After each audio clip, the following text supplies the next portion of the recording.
దేవుని పరిశుద్ధ నామానికి స్తోత్రం కలుగుగాక. ప్రభువైన యేసుక్రీస్తు వారి పరిశుద్ధ నామంలో మీ అందరికి శుభావందనం తెలియజేస్తున్నాను. ఈరోజు దేవుని యొక్క వాక్యాన్ని ధ్యానం చేసుకోక మునుపు చిన్న ప్రార్థన చేసుకుందాం. ప్రేమగల మా పరలోకపు తండ్రి, యేసు మాట అను మీ పరిశుద్ధ మాటల్ని మేము ధ్యానం చేసుకుంటుండగా ప్రభువా, మీ పరిశుద్ధాత్మ సహాయం మాకు దయచేయండి. నీ వాక్యాన్ని నీ పరిశుద్ధాత్మ సహాయం ద్వారా అర్థం చేసుకోవడానికి, ఆ ప్రకారం జీవించడానికి మీ కృప సహాయం మాకు దయచేయండి. వింటున్న ప్రతి బిడ్డను దీవించండి, ప్రతి సమస్య పరిష్కరించండి, అపవాది తెచ్చిపెట్టే ప్రతి ఇబ్బంది ప్రతి జీవితం నుంచి మీరు తొలగించండి. ప్రతి వారిని బలపరచండి, సేవకులను బలపరచండి, విశ్వాసాలను బలపరచండి, రక్షణ లేని అన్యులను రక్షించుకోండి. అయ్యా, మా ద్వారా మీ నామానికి మహిమ తెచ్చుకోండి. వందనాలు చెల్లిస్తూ మీరే మాట్లాడమని మా ప్రభువును ప్రియరక్షకుడైన యేసయ్య పరిశుద్ధ నామంలోనే బ్రతిమలాడి అడిగి వేడుకుంటున్నాము తండ్రి. Amen, amen, amen. దేవుని పరిశుద్ధ నామానికి స్తోత్రం కలుగుగాక. ఈరోజు మార్కు సువార్త 10వ అధ్యాయము 17 నుంచి 23లో ఉన్న వాక్యాన్ని మనం చూసుకుందాం. ఇక్కడేమో రాసిందంటే, ఆయన బయలుదేరి మార్గమున పోచుండగా ఒకడు పరిగెత్తుకొని వచ్చి ఆయన ఎదుట మోకాల్లోని, సద్బోధకుడా, నిత్య జీవమునకు వారసుడు నగుతకు నేనేమి చేయుదునని ఆయనను అడిగాను. 18వ వచనం. యేసు, నన్ను సత్పురుషుడని ఏల చెప్పుచున్నావు? దేవుడు ఒక్కడే కానీ మరి ఎవడనో సత్పురుషుడు కాడు. నరహత్య చేయవద్దు, వ్యభిచరించవద్దు, దొంగిలవద్దు, అబద్ధ సాక్ష్యం పలకవద్దు, మోసపుచ్చవద్దు, నీ తల్లిదండ్రులను సన్మానింపుము అను ఆజ్ఞలు నీకు తెలియను గదా అని అతనితో చెప్పాను. అందుకు అతడు, బోధకుడా, బాల్యము నుండి ఇవన్నీ అనుసరించుచునే ఉంటుందని చెప్పాను. యేసు అతని చూచి అతన్ని ప్రేమించి, నీకు ఒకటి కొదువగా ఉన్నది, నీవు వెళ్ళి నీకు కలిగినవన్నీ అమ్మి బీదలకిమ్ము, పరలోకమందు నీకు ధనము కలుగును, నీవు వచ్చి నన్ను వెంబడించుమని చెప్పాను. అతడు మిగుల ఆస్తి గలవాడు గనుక ఆ మాటలకు ముఖము చిన్నబుచ్చుకొని దుఃఖపడుచు వెళ్ళిపోయాను. అప్పుడు యేసు చుట్టూ చూచి, ఆస్తి గలవారు దేవుని రాజ్యములో ప్రవేశించుట ఎంతో దుర్లభమని తన శిష్యులతో చెప్పెను. దేవుని పరిశుద్ధ నామానికి స్తోత్రం కలుగుగాక. ఈ యొక్క సన్నివేశంలో మనం చూసినట్లయితే, యేసుక్రీస్తు ప్రభుల వారు బోధిస్తూ పలు ప్రాంతాలు సంచరిస్తూ ఉంటుండగా ఎంతోమంది ఆయన కలిశారు. అందులో ఈ విశేషమైన ఒక కుమారుడు కూడా యేసయ్య దగ్గరికి వచ్చాడు. అతనేమంటున్నాడంటే, యేసుక్రీస్తు ప్రభుల వారిని సద్బోధకుడు అంటున్నాడు. ఆయన బయలుదేరి మార్గమును పోచున్న ఒకడు పరిగెత్తుకుని వచ్చి, మంచి ఆసక్తితో వచ్చాడు, పరిగెత్తుకుని వచ్చాడు. నేటి రోజుల్లో సంఘాలకు పరిగెత్తుకుని వచ్చేవారిని చాలా తక్కువగా చూస్తాం. సంఘము సమయం చెప్పిన తర్వాత కూడా కొంతమంది ఫోన్ చేస్తే కానీ సంఘానికి రారు. వాళ్ళకున్న ఇబ్బందులు అలాంటివి. దేవుని మందిరం కొరకు, దేవుని సన్నిధి కొరకు, ప్రభు దగ్గరికి రావడానికి చాలా మందికి అనుకూలించట్లేదు. ఎందుకంటే వాళ్ళు దాని గురించి ప్రణాళిక, ఒక ఉద్దేశపూర్వకమైన సిద్ధపాటు లేదు కాబట్టి అలాగే జరుగుతుంది. ఆటంకాలు వస్తాయి. అపవాది వాడి ప్రయత్నాలు అన్నీ చేస్తాడు. శతవిధాలుగా ప్రయత్నాలు చేసి నేను మందిరానికి రాకుండా, సావాసంలోకి రాకుండా చేస్తాడు. కానీ ఇక్కడైతే ఒక యవనస్తుడు పరిగెత్తుకొని వచ్చాడు. ఆయన ఎదుట మోకాళ్ళు ఉన్నాడు. చూడండి, దేవుడు అంటే యేసు ప్రభు ముందు మోకాలు ఉండడం అంటే చాలా గొప్ప విషయం. అంటే తగ్గించుకున్నాడు. సద్బోధకుడు అంటున్నాడు, నిత్య జీవమునకు వారసునగుటకు నేనేమి చేయదునని ఆయన అడిగాను. కాబట్టి ఏమంటున్నాడు? నిత్య జీవం అంటే నాకు వారసత్వం కావాలంటున్నాడు. అంటే తన తండ్రి ద్వారా, తల్లి ద్వారా లోకరీతిగా వారసత్వంలో ఎంతో వచ్చింది. ఆయన చాలా ధనవంతుడని కింది భాగాలు మనం చూస్తాం. కింది భాగంలోని వాక్యాలు మనం చూస్తాం. కాబట్టి అతడు పరలోక రాజ్యపు వారసత్వాన్ని అడుగుతున్నాడు. నిత్య జీవము, జీవం ఈ లోకంలో మనం బతకడానికి ఉన్న జీవము శరీర సంబంధమైన జీవం. కానీ మన ఆత్మ నిత్యం బ్రతుకుతుంది. కాబట్టి అది ఎక్కడ బ్రతకాలి? అది దేవునితో ఉండాలి, పరలోకంలో ఉండాలంటే నిత్య జీవము. కాబట్టి నిత్య జీవం కావాలి అని అడుగుతున్నాడు. అయితే ఇక్కడ వాక్యం మనం చూసినట్లయితే యేసు ప్రభు ఏమంటాడంటే, నన్ను సత్పురుషుడని ఏల చెప్పుచున్నావు? దేవుడు ఒక్కడే కానీ మరి ఎవడును సత్పురుషుడు కాడు అని యేసయ్య చెప్తాడు. ఇంకో మాటలు చెప్పాలంటే, నీవు నన్ను దేవుడని స్వీకరిస్తే, నన్ను సత్పురుషుడు అన్నావు కాబట్టి, సద్బోధకుడు అన్నావు కాబట్టి, నేను దేవుణ్ణి అని నువ్వు నమ్ముతున్నావా అనే ప్రశ్న ఇంకొక రకంగా యేసు ప్రభు అడిగాడని మనం గమనించాలి.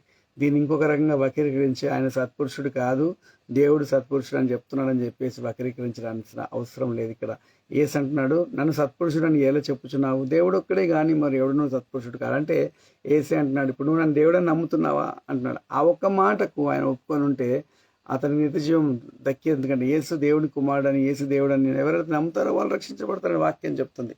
అయితే 19వ వచనంలో ఏమంటున్నాడంటే, నరహత్య చేయవద్దు, వ్యభిచరించవద్దు, ఆజ్ఞలు గుర్తు చేస్తున్నాడు. దొంగిలించవద్దు, అబద్ధ సాక్ష్యం పలకవద్దు, మోసపుచ్చవద్దు, నీ తల్లిదండ్రులను సన్మానింపము అను ఆజ్ఞలు నీకు తెలియను కదా అని అతనితో చెప్పాను. ఈ ఆజ్ఞల గురించి మనం గమనిస్తే 1, 2, 3, 4, 5, 6 ఆజ్ఞలు యేసయ్య గుర్తు చేస్తాడు. 10 ఆజ్ఞల్లో 6 ఆజ్ఞలు గుర్తు చేస్తున్నాడు. నరహత్య చేయవద్దు, ఎదుటి వాని ప్రాణం నువ్వు తీయకూడదు, అలాగే వ్యభిచరింపకూడదు, అంటే నీది కానిది అనగా నీకు సంబంధించని వ్యక్తితో నీ శరీరాన్ని పంచుకోకూడదు అని దేవుని వాక్యం చెప్తుంది. కాబట్టి ఇంకా ఏమంటున్నాడంటే, దొంగిలించవద్దు, నీది కాని వస్తువు, నీకు చెందనిది నువ్వు దాన్ని పొందడానికి ప్రయత్నం చేయకూడదు. ఇంకా అలాగే ఎదుటి వాళ్ళ మీద నిందలేయటం, అబద్ధ సాక్ష్యాలు పలకడం అది దేవుడు ఇష్టపడేది కాదు. అలా చేయకూడదని దేవుడు ఆజ్ఞాపిస్తున్నాడు. మోసపుచ్చవద్దు. కొంతమంది ఇవన్నీ బాగానే ఉంటాయి కానీ మాటలతో మోసం చేస్తారు, క్రియలతో మోసం చేస్తారు, దురుద్దేశంతో స్నేహం చేస్తారు, మనుషులను ఇరికించేస్తారు. కాబట్టి మోసపుచ్చవద్దు అంటున్నాడు. ఇదంతా చేస్తూ ఇంకేం చేయమంటున్నాడు? తల్లిదండ్రులను సన్మానించమంటాడు. సార్, తల్లిదండ్రులను వారికి భోజనం పెడుతున్నాం అట్లా కాదు, తల్లిదండ్రుల సన్మానం, వారికి గౌరవం కలిగే పనులు, వారి పేరు నిలబెట్టే పనులు చేయండి అంటున్నాడు. వారు సంతోషపడే, వారు మిమ్మల్ని దీవించే స్థితిలో వారిని బాగా చూసుకోండి అని చెప్తున్నాడు. అను ఆజ్ఞలు నీకు తెలియదు కదా అని అతనితో చెప్పాను. అప్పుడు ఆయన ఏమంటున్నాడంటే 20వ వచనంలో, అందుకు అతడు బోధకుడా అంటాడు. ఇందాకేమన్నాడు? సద్బోధకుడు అన్నాడు. ఇప్పుడేమంటున్నాడు? బోధకుడు అంటున్నాడు. అంటే తన యొక్క విశ్వాసములో కొంచెము ముందుకు వెనుకకు ఆయన అవుతున్నాడు. ఎందుకంటే ఇందాకే సద్బోధకుడు అన్నాడు, ఇప్పుడు బోధకుడు అంటున్నాడు. అంటే తగ్గిపోయింది, ఆయన విశ్వాసం తగ్గిపోయింది. బోధకుడ, బాల్యం నుండి ఇవన్నీ అనుసరించుకునే ఉంటేనని చెప్పాను. అంటే దేవుని ఆజ్ఞలకు లోబడ్డవాడు యేసయ్యను గుర్తించలేని స్థితిలో ఉన్నాడు. చాలా మంది మన మధ్యలో లేకపోలేదు. ఎలాగంటే ఇలాంటి వారు వాక్యం బాగా తెలుసు, మేము ఎవరి దృష్టిలో తప్పు చేయట్లేదు, ఎవరిని చంపట్లేదు, నరహత్య చేయట్లేదు, అబద్ధ సాక్ష్యం పలకట్లేదు, వ్యభిచారం చేయట్లేదు, మోసం చేయట్లేదు, దొంగతనం చేయట్లేదు, కానీ నిత్య జీవమునకు సంబంధించిన అవగాహన సరిగా లేదు, నిత్య జీవానికి వెళ్తున్నానా లేదా అన్న అవగాహన లేదు, ప్రభు వస్తే నేను ఎత్తపడుతున్నా లేదా అనే అవగాహన లేదు, ఇంకా అనుమానమే. ఎందుకంటే ఆ భక్తి వాళ్ళకు ధైర్యం పుట్టించట్లేదు. వాళ్ళ క్రియలు క్రియారూపకంగా చేస్తున్నారు. సమాజంలో ఇలా చేసేవారిని, ఇలా ఈ 6 ఆజ్ఞల్ని, ఈ 6 మాటల్ని లోబడే వాళ్ళని, ఈ ఆజ్ఞలని, దేవుని మాటని శిరసావహించి వాటిని తూచా తప్పకుండా పాటించే వాళ్ళని సమాజం ఏమంటుందంటే చాలా మంచోళ్ళు, నోబుల్ అంటారు. అంటే చాలా మంచి వాళ్ళు అని, ఒక నీతిమంతుడు అన్నట్టుగా లోకం వారిని సంబోధిస్తుంది. అలాంటి వాడు కూడా హృదయాంతరంగంలో దేవుని యొక్క రాజ్యము లేకపోతే నిత్య జీవమునకు నేను వారసుని కాదు అనే ఒక భయం పట్టుకుందని మనం గమనిస్తున్నాం ఇక్కడ. కాబట్టి దేవుని బిడ్డలారా, ఈరోజు మనం వాక్యం చదివినా, ప్రార్థన చేసినా అది దేవుని సంతోషపెట్టడానికి చేస్తున్నామా, లేకపోతే మనల్ని మనమే సంతోషపెట్టుకుంటున్నామా అనే ఆ విషయాన్ని మనము పరిశీలించుకోవాలి. మనం సంఘ ఆరాధనలకు వెళ్తున్నాము, మనం కానుకలు వేస్తున్నాము, బలలో పాలు పొంది ప్రభు యొక్క భోజనాన్ని అనగా రొట్టెను, ప్రభు రుధిరాన్ని అనగా ద్రాక్షరసాన్ని వాళ్ళు ఇచ్చింది మనం సేవించి వస్తున్నాం. సరే, ఇవన్నీ అపోస్తుల బోధ, రొట్టె విచ్చుట, ప్రార్థన, సహవాసము, అపోస్తులు 2:42లో ఆ మాటలు ఉన్నాయి. మనం వాటిని లోబడుతున్నాం. అయితే నీ హృదయములో ఇవన్నీ చేస్తున్నావు, మంచిదే, వాక్యానుసారమే. కానీ వాక్యానుసారంగా జీవిస్తున్నా కానీ నిత్య జీవానికి వారసత్వము నువ్వు కలిగి ఉన్నావని, నీవు ఆ యొక్క దృఢ సంకల్పం, దృఢ నిశ్చయత, ఆ దృఢమైన విశ్వాసము నీలో నాలో ఉందా అని మనల్ని మనం పరీక్ష చేసుకోవాలా. మరి దేవుని యొక్క కృపావరం యేసుక్రీస్తునందు నిత్య జీవం, రోమ 6:23లో మన వాక్యం మనం చూస్తాం. యేసు ప్రభుని నమ్మటము నిత్యజీవం. అప్పటికి యేసు ప్రభు ఇంకా చనిపోలేదు కాబట్టి ఈ వ్యక్తికి ప్రభువుని గురించిన అవగాహన సంపూర్ణంగా లేదు. ఎవరో చెప్తే విన్నాడు, ఆయన సద్బోధకుడన్న అవగాహన వచ్చింది, అద్భుతాలు చేస్తున్నాడు కాబట్టి ఆయన అడుగుదాం. దేవుని యొక్క ప్రవక్త అనుకున్నాడో ఏమనుకున్నాడో వచ్చాడు. కానీ యేసుప్రభు అతనికి వేసే ప్రశ్న అంటే, నీకు ఇవ్వబడ్డ ధర్మశాస్త్రానుసారంగా నువ్వు సరిగా ఉన్నావా అని అడిగాడు. అంటే నిత్య జీవానికి వెళ్ళాలంటే ధర్మశాస్త్రంలోని ఆజ్ఞలను సరిగా అనుసరిస్తున్నావా అని ఒక ప్రశ్న. అంటే మన ప్రవర్తన ఎలాగుంది అనే విషయాన్ని వేసి అడుగుతున్నాడు. అప్పుడు అతడు బాల్యము నుండి అంటున్నాడు, అంటే చిన్నప్పటి నుంచి ఈ మాటల నుంచి తప్పిపోకుండా జాగ్రత్తగా ఉన్నాడు. దేవుని బిడ్డలారా, ఇది మంచి సాక్ష్యం. ఇది మన జీవితంలో మనం అలాగే ఉండాలి. ఎవరన్నా అడిగినా లేకపోతే మనం పరీక్ష చేసుకున్నా బాల్యం నుంచి ఇలాగ, లేకపోతే ఇది విన్నప్పటి నుంచి, ప్రభువుని నమ్మినప్పటి నుంచి ఇలాగ ఉన్నాను అన్న సాక్ష్యం మనకు ఉండాలి.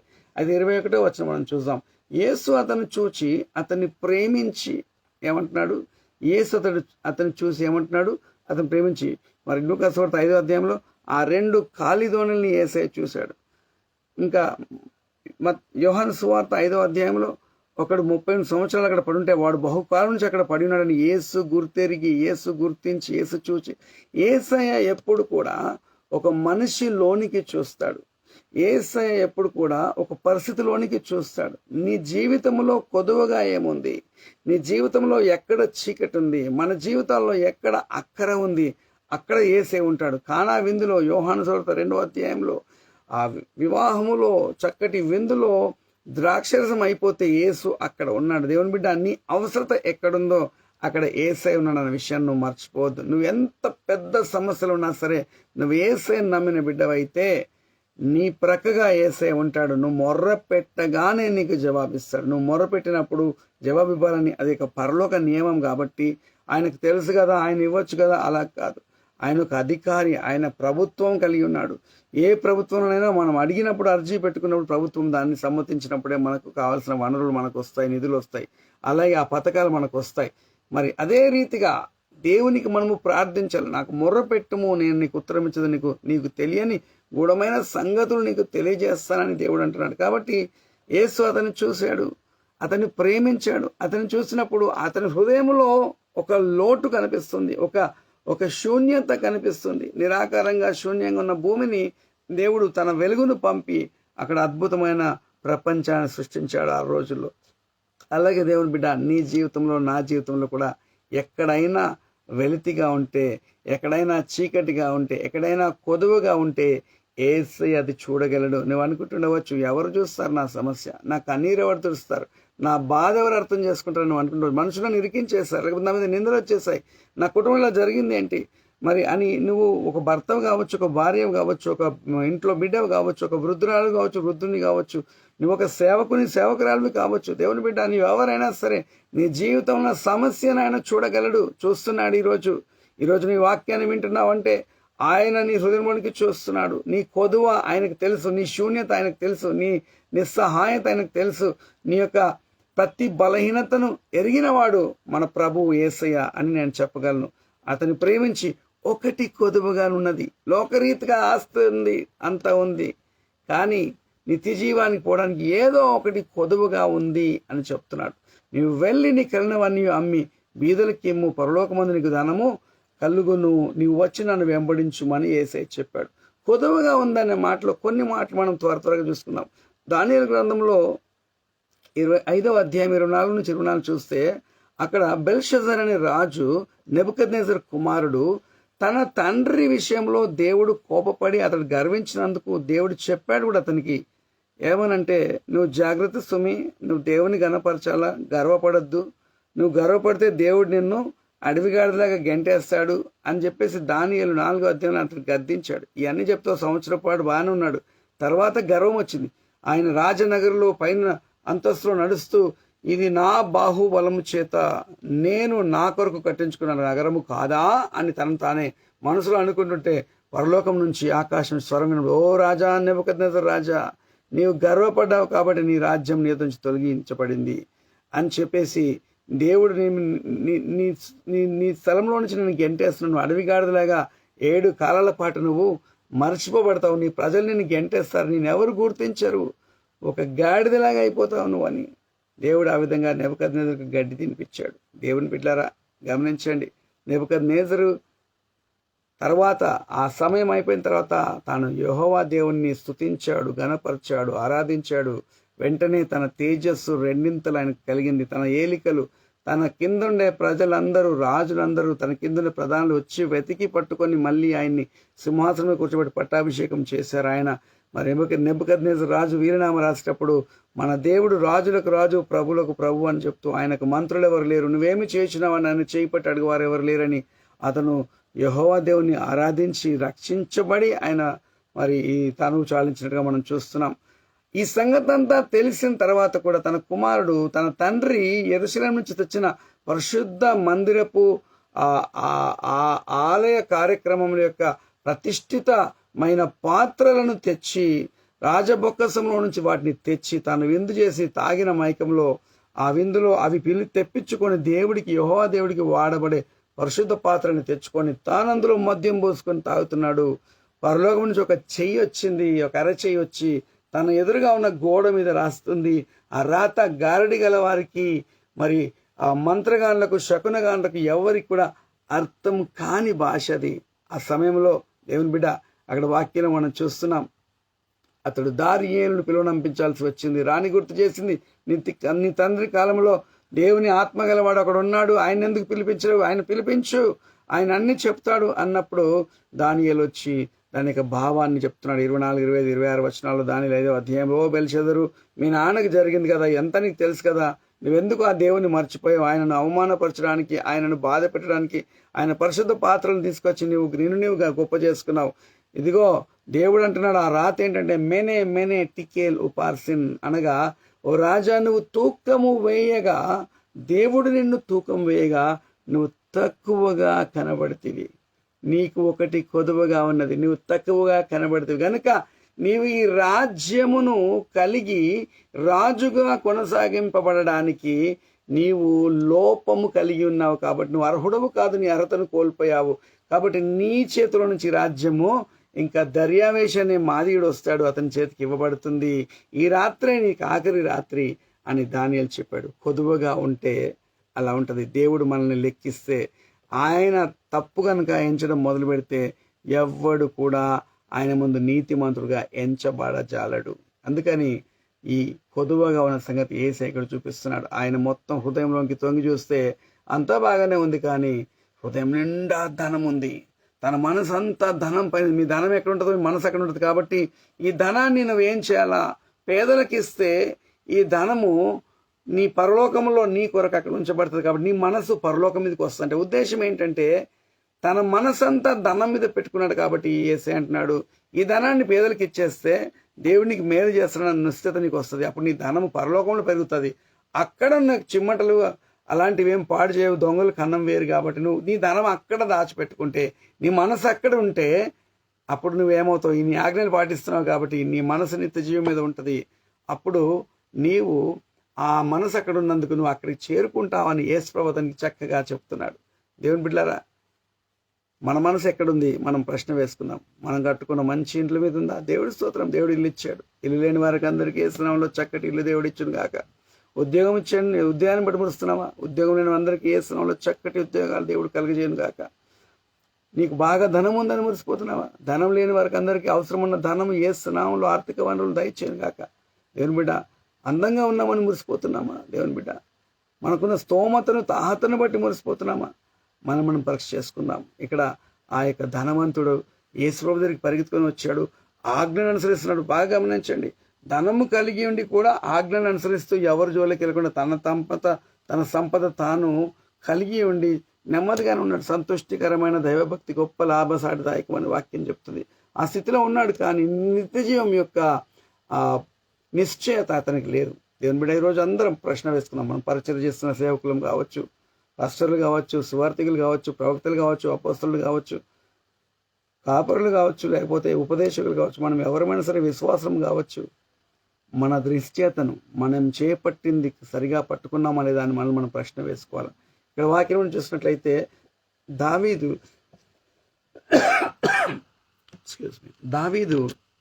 139వ కీర్తనలో 23-24 వచనాల్లో దావీదు దేవుణ్ణి ఒక ప్రశ్నతో ప్రార్థిస్తున్నాడు. ఏమంటున్నాడు? దేవా, నన్ను పరిశోధించి నా హృదయం తెలుసుకొనుము, నన్ను పరీక్షించి నా ఆలోచనలను తెలుసుకొనుము అంటున్నాడు. దేవుని దగ్గరికి వెళ్ళి అంటున్నాడు, నన్ను టెస్ట్ చేయి ప్రభు అంటున్నాడు.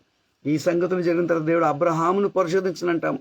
దేవుడే వచ్చి అబ్రహామును పరిశోధించాడు. దావీదు అంటున్నాడు, దావీదే దేవుని దగ్గరికి వెళ్ళి నన్ను పరిశోధించు ప్రభువా, నన్ను పరీక్షించి నా ఆలోచనలు తెలుసుకో అంటాడు. 24వ వచనంలో ఏమంటాడంటే 139వ కీర్తనలో, నీకు ఆయాసకరమైన మార్గము నాయందున్నదేమో చూడుము. యేసు వానిలోనికి చూసినప్పుడు ఒకటి కొదవగా ఉందని గుర్తించాడు. అలాగే దావీదు అంటున్నాడు, నన్ను చూడు అంటున్నాడు. నువ్వు లోకమంతా చూస్తావు కదా, నీకు అన్ని బట్టబయలైనా కదా ప్రభువా, నా హృదయాన్ని చూడు. మన హృదయ రహస్యంలన్నీ బట్టబయలు ఉన్నాయి ఆయనకి. నువ్వేది దాచిపెట్టలేవు దేవుని బిడ్డ. నీకు ఆయాస్కరమైన మార్గం ఉన్నదేమో, నా యందున్నదేమో చూడుము, నిత్య మార్గమున నన్ను నడిపింపుము. దావీదు శ్రేష్టమైన ప్రార్థన చేశాడు. ఏ స్థితికి ఎదిగిపోయాడు. నాతాను వచ్చి నువ్వు పాపం చేసావన్నప్పుడు 51వ కీర్తనలో, అయ్యా నన్ను కడుగు ప్రభువా, హిస్సోపుతో నన్ను కడుగు, నా పాపములు ఎర్రగా ఉన్నా సరే నన్ను పరిశుద్ధపరచయ్యా, హిమంలాగా చెయ్యు, కెంపులాగా ఎర్రగా ఉన్న హిమం వల్లే పరిశుద్ధపరచు, అప్పుడు పాపులకు నేను వాక్యాన్ని బోధిస్తా, వాళ్ళకు నీ రక్షణను ప్రకటిస్తా అని పాపం పశ్చాత్తాపడి ఏడ్చేశాడు. దేవుడు అతను క్షమించాడు. ఇప్పుడు జీవితాంతం వస్తుంది. 139 కీర్తనకు వచ్చేసరికి మధ్యలో చాలా కీర్తనలు ఉన్నాయి. తన జీవిత అంతంలో అనుకుంటాను ఈ మాట అన్నాడు, నీకు ఆయాసకరమైన మార్గం ఏమైనా ఉంటే చెప్పు ప్రభువా, ఎక్కడ నేను బాధ పెడుతున్నానా? నా చూపుతో, నా చేతలతో, నా నడకలో, నా పడకలో, నా మాటల్లో, నా వినికిడిలో, నా మస్తిష్కంలో చెలరేగే చెడ్డ ఆలోచనల ద్వారా ఎక్కడన్నా నేను బాధ పెడుతున్నానేమో ప్రభువా అనే భయం ఆయనకుంది. ఇది మనల్ని నిత్య జీవాన్ని చేరుస్తుంది. నోవాహు అనేవాడు నీతిమంతుడయ్యుండి, లోతు అనేవాడు, నోవాహు కాదు, లోతు అనేవాడు నీతిమంతుడయ్యుండి ఆ సొదొమ గొమొర్రా యొక్క కామ వికారమైన కార్యాలను చూసి హృదయంలో నొచ్చుకొని ఎక్కడున్నాడు? ఊరి గవని బయట ఉన్నారు. దేవదూతలు వస్తే ఆయన ఇంట్లోకి రాలేదు. వాళ్ళు ఈయన్నే వాళ్ళని ఊరు బయట ఎదుర్కొని ఇంట్లోకి తెచ్చుకున్నాడు. ఆ ఊరు నచ్చలేదు ఆయనకి. ఆ సమయంలో ఆ రాత్రిపూట జరిగే భయంకరమైన కార్యక్రమాలకు దూరంగా భిన్నంగా ఊరవతల నుండి మొరపెడుతున్నాడని నేను అనుకుంటాను. అందుకే దేవుడు దిగి వచ్చాడు. దేవుని బిడ్డలారా, లోకంలో జరుగుతున్న పాపాలతో మనం ఏకమై ఉన్నామా? లేకపోతే ఆ విషయంలో దేవుడు బాధపడుతున్నాడు, ఎక్కడ దేవునికి బాధ కలుగుతుందో ఆ విషయంలో మనకు కూడా బాధ కలుగుతుందా? దేవుని హృదయానుసారిగా దావీదు తన ఆ విధంగా సరి చేసుకున్నాడు. ఇంకో విషయాన్ని గుర్తు చేస్తాను. లూకా సువార్త 22వ అధ్యాయం 31-32లో యేసు ప్రభుల వారు తన అంత్యకాలం అనగా 33.5 సంవత్సరాల్లో శిలువకు అప్పచెప్పబడతాడు అన్నప్పుడు కొన్ని మాటలు వాళ్ళతో చెప్తున్నాడు యెరూషలేములో. సీమోను సీమోను అంటున్నాడు పేతురుతో, ఇదిగో సాతాను మిమ్మును పట్టి గోధుమ వలె జల్లించుటకు మిమ్మును కోరుకొనెను గాని. సాతాను గాడు కూడా కోరికలు ఉన్నాయంట వాడికి. అపోస్తలులందరినీ జల్లబడదామనుకున్నాడంట. అపోస్తలులందరినీ వాడి ఫాలోవర్స్ చేస్తామనుకున్నాడు, వాడిని శిష్యులుగా చేస్తామనుకున్నాడంట. కానీ యేసు ప్రభు అంటున్నాడు, ఇదిగో నీ నమ్మిక తప్పిపోకుండానట్లు ఏం చేస్తాడు సాతాను? దేవుడి మీద నమ్మకం ఉంచకుండా చేస్తాడు. ఒక విశ్వాసి ప్రార్థన చేయకుండా చేస్తాడు, ఒక విశ్వాసి వాక్యం చదవకుండా చేస్తాడు, ఒక విశ్వాసి సంఘాన్ని వెళ్ళకుండా చేస్తాడు, ఒక విశ్వాసి దేవుని సేవకు వ్యతిరేకంగా మాట్లాడేటట్టుగా, మరి దేవుని సంఘానికి వ్యతిరేకంగా ప్రవర్తించేటట్టుగా సాతాను గాడు చేస్తాడు. నమ్మిక తప్పిపోవడం అంటే అది. నీ కొరకు నీ ఏడుకొంటిని అంటాడు యేసు ప్రభు. నీ మనసు తిరిగిన తర్వాత అనగా నువ్వు పశ్చాత్తాపడ్డ తర్వాత నీ సహోదరులను స్థిరపరచమని చెప్పాను. యేసే ప్రార్థన ద్వారా సీమోను పేతురు మరి తప్పించబడ్డాడు. ఆ జల్లడ పట్టినప్పుడు సాతానుకు చిక్కలేదు కాబట్టి తర్వాత అతను బలపడి ఆ అపోస్తులందరినీ అతను బలపరచు. అందుకే అపోస్తుల కార్యంలో మనం చూస్తాము, అక్కడ పేతురు చేసిన ప్రసంగానికి ఆ మొదటి 3 అధ్యాయాల్లో 3000 మంది ఒకటే రోజు బాప్తిసం పొందినట్టుగా మనం చూస్తున్నాం. దేవుని బిడ్డారా, సాతాను మనల్ని జల్లడబట్టే ప్రయత్నం ఉన్నాడు కాబట్టి మన జీవితాలు సరి చేసుకోవాలి. అతడు మిగుల ఆస్తి గలవాడు గనుక, మిగుల ఆస్తి అంటే కుబేరుడు, చాలా ధనం ఉంది కనుక ఆ మాటకు ముఖము చిన్నబుచ్చుకొని, ఏమయ్యా నువ్వు ఏదో చేయమంటే బలులు అర్పించమంటే అర్పించేవాని కదా, ఏదో చిన్నగా దానం చేయమంటే చేసేవాని కదా, మొత్తం ఆస్తి ఇచ్చేయమని చెప్తున్నావు నువ్వు. జక్కయ్య ఏం చేశాడు? లూకా సువార్త 19వ అధ్యాయంలో, నా ఆస్తిలో సగము బీదలకు ఇస్తున్నాను, ఎవరి దగ్గర అన్యాయం తీసుకున్న వాళ్ళకి 4 ఇంతలు తిరిగి చెల్లిస్తున్నాను అన్నాడు. అప్పుడు యేసు ప్రభువు అన్నాడు, నేడు ఈ ఇంటికి రక్షణ వచ్చినది, ఇతను కూడా అబ్రహాం కుమారుడు ఇస్సాకు అంతటోడు ఇతను, ఎందుకంటే ఇతను నన్ను స్వీకరించాడు, ఆ యొక్క ధనం మీద మనసు పెట్టలేదు, ధనం సంతోషంగా ఇచ్చేయగలిగాడు. మనసు ఎక్కడ ఉండదో మనం పరీక్ష చేసుకున్నాం. దేవుని రాజ్యం మీద ఉందా? సంఘం మీద ఉందా? దేవుని బిడ్డ, ఈ అంత్యకాలంలో నువ్వు ఎత్తబడాలంటే సంఘానికి కట్టుబడి ఉండాలి. సంఘ ఆరాధనకి సంఘ నాయకునితో కట్టుబడి ఉండాలి. ఎందుకంటే సంఘము మీదనే దేవుని వాగ్దానాలు పనిచేస్తాయి. కాబట్టి ఈ సంఘంలో ఉన్న వారందరి మీదకి అభిషేకం వస్తుంది, ఆశీర్వాదం వస్తుంది. కాబట్టి నేను సంఘంకి వెళ్ళను, నాకు నేను ఇష్టం ఉన్నట్టు కొంతమంది ఎప్పుడైనా మాట్లాడితే చెప్తా ఉంటారు, నేను ఆదివారం చర్చికి వెళ్ళలేదు, నేను సంఘానికి వెళ్ళలేదు, ఇంట్లోనే చేసుకున్న ప్రార్థన. అయ్యా, యేసు ప్రభు శాస్త్రుడు పరిసయ్యులు వేషధారులను తెలిసి కూడా పండుగకు యెరూషలేము మందిరానికి వెళ్ళాడు. ఆయన సేవ ఒకవైపు చేస్తూనే మళ్ళీ పండుగల కాడికి వెళ్ళాడు. నీ యొక్క కర్తవ్యము, నువ్వు తప్పకుండా సంఘానికి వెళ్ళాలి. నామకరణం వాళ్ళు ఏమని అనుకున్నా సరే, కానీ నువ్వు వెళ్ళాలి, ఆ పని ముగించుకోవాలి, మళ్ళీ ఇంటికి వచ్చి ప్రార్థన చేసుకోవాలి. కానీ సంఘంతో ఉన్నప్పుడు దేవుని యొక్క ఆశీర్వాదం నీ మీద ఉంటుంది. ఆ సంఘం మంచిగా, ఈ సంఘం మంచిగా అనే మాటలో మనం ఉండకూడదు. అట్లాంటి పనులు మనం చేయకూడదు. అతడు మిగులు ఆస్తి గలవాడు కనుక ఆ మాటకు ముఖము చిన్నపుచ్చుకొని దుఃఖపడుచు ఏడ్చేశాడంట. సంతోషంగా వచ్చాడు, పరిగెత్తుకొని వచ్చాడు, మోకరించాడు, యేసుప్రభుని వేడుకున్నాడు. నిత్య జీవం కావాలయ్యా, ఏం చేయమంటావని అడిగాడు. యేసుప్రభు దానికి సలహా చెప్పేశాడు. ఇది చేస్తే నువ్వు పరలోక రాజ్యం నీదే అని చెప్పాడు. అప్పుడేమంటున్నాడు, ఒక పూట కూటి కొరకు తన జ్యేష్ఠత్వ హక్కును అమ్ముకున్న ఏషా వంటి భ్రష్టుడైనను వ్యభిచారి అయిన మీలో ఉండనేమో మీరు జాగ్రత్తగా చూసుకుని హెబ్రీ పత్రికలో గ్రంథకర్త రాస్తున్నాడు. దేవుని బిడ్డలారా, ఒక పూట కూటి కొరకు 30 వెండి నాణాల కొరకు యేసయ్యను యూదాస్కరియోతు అమ్మేశాడు. ఈ లోకం కొరకు, లేకపోతే ఉద్యోగం కొరకు పాపం చేయడం, లేకపోతే మనుషులు సంతోషపెట్టడానికి పాపం చేయడం, మొహమాటానికి పాపం చేయడం, ఇవన్నీ మనకు తగినవి కాదు. దేవుని రాజ్య వారసులం అంటే, నిత్య జీవం అంటే, నిత్యం ఆయనతో ఉండే జీవితం కోరుకున్నామంటే కొద్దిపాటి క్షణపాటి లోకంలో మనం జాగ్రత్తగా ఉండాలి. అప్పుడు యేసు చుట్టూ చూసి అందరిని చూశాడంట. ఆస్తి గలవారు దేవుని రాజ్యంలో ప్రవేశించుట ఎంతో దుర్లభమని తన శిష్యులతో చెప్పాడు. ఆస్తి అని అంటే లోకము మీద దేన్నైనా బాగా ప్రేమించి మనసు దాని మీద పెడితే, దేవుని రాజ్యం మీద మన మనసు లేకపోతే మనము దేవుని రాజ్యంకి వెళ్ళమని చెప్తున్నాడు. దేవుని రాజ్యానికి వెళ్ళాలంటే అక్కడ మనసు పెట్టాలి, దానికి సంబంధించిన పనులు చేయాలి, దాని గురించి నేర్చుకోవాలి, దాని గురించి మాట్లాడాలి, ప్రకటించాలి, ఇంకా దేవుడు ఏం చెప్తున్నాడో నేర్చుకోవాలి. అటువంటి కృప పరిశుద్ధాత్మ దేవుడు యేసు నామములో మనకు దయచేయను గాక. ఆమేన్. ప్రార్థన చేసుకున్నాం. ప్రేమ గల మా పరలోకపు తండ్రి, నీ యొక్క రాజ్యం కొరకు మేము సిద్ధపడి, అయ్యా నీ యొక్క నిత్య జీవానికి మేము వారసులంగా అయి ప్రభువా, నీ కుమారుడైన యేసు రక్తంలో మేము కడగబడ్డాం కాబట్టి ఇంకా కడగబడుతూ అయ్యా అనుదినం మమ్మల్ని మేము సరి చేసుకొని ఆ రాజ్యంలో చేరినంత వరకు ఈ లోకంలో అనేక మందిని కూడా మాతో పాటు సిద్ధపరిచి నీ రాజ్యం మేమందరం కనిపించిన కృప దయచేయమని, మీరు వచ్చినప్పుడు మమ్మల్ని జ్ఞాపకం చేసుకుని ఎత్తుకోమని ప్రార్థిస్తూ, నిత్యము మీతో ఉండే కృప మాకు ఇచ్చినందుకు వందనాలు చెల్లి స్తోత్రం చేస్తూ మా ప్రభువుని ప్రేక్షకుడైన యేసే పరిశుద్ధంలోనే వందనాలు చెల్లించి వేడుకుంటున్నాము తండ్రి. Amen, amen, amen. దేవుడు మీ అక్కర్లన్నీ యేసు నామములో తీర్చును గాక. ఆమెన్. God bless you.